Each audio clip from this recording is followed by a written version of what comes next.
Welcome to another M6 tutorial. In this brief tutorial, I will be showing you how to navigate and filter in the yellow list box found on your M6 panel.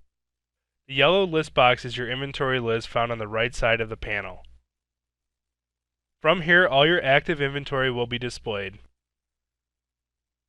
When looking at the inventory list, the sequence of data is as such. The first number found here is the tag number, followed by the customer code, product code, gauge or thickness, the width, the weight, the number of pieces, and if it has been applied to a form or not. If it has been applied to a form, the correlating form tab number will be found here. The default setting for your inventory list box is to be displayed by tag number in ascending order. To change how it is displayed, you will notice a drop-down menu above your inventory list box found here. Click the drop-down menu and there are 4 different options for how you can have your inventory list displayed. If you choose by customer, it'll show all the tags by each customer alphabetized. If you do by size, it'll be from the lightest to heaviest gauge. Tag, as I said, is the default setting and will be in ascending order from lowest number to highest number. And by closed to see closed inventory and shipped tags. I will now click by customer to show you how the alphabetized inventory list box looks. As you can see, it is alphabetized A to Z. We will now go to by size, where you'll see it's going from the lightest gauge down to the heaviest gauge. Also above the yellow inventory list and next to the drop-down menu that I just explained is a search bar for your inventory list. The search bar can aid us in finding certain tags by entering specific data of the tag that we are looking for.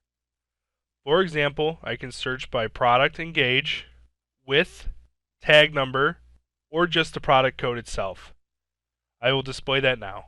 I will go to the search bar and enter cold rolled, followed by the beginning gauge range of .030 and the ending gauge range of .040. I now see the 2 tags that I was looking for and could make selections from here.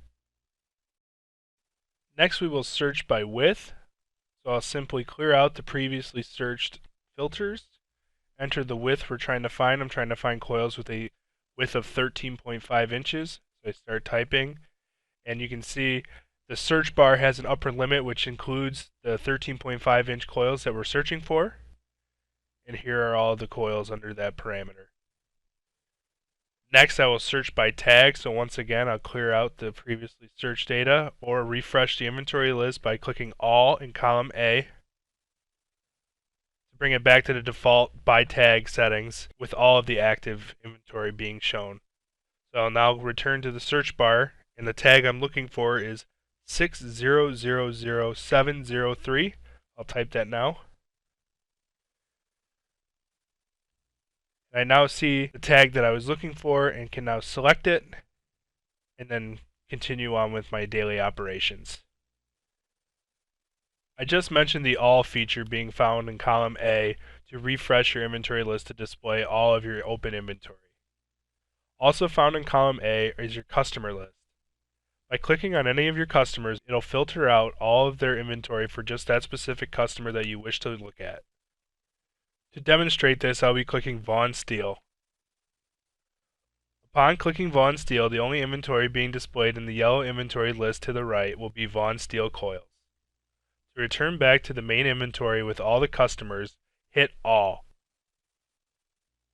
And you now see the yellow inventory list to the right containing all of your open inventory with its default settings of by tag. This is the completion of this tutorial. I hope this brief tutorial on the yellow inventory list has shown you how to better navigate and locate specific tags from within your inventory list. Thank you.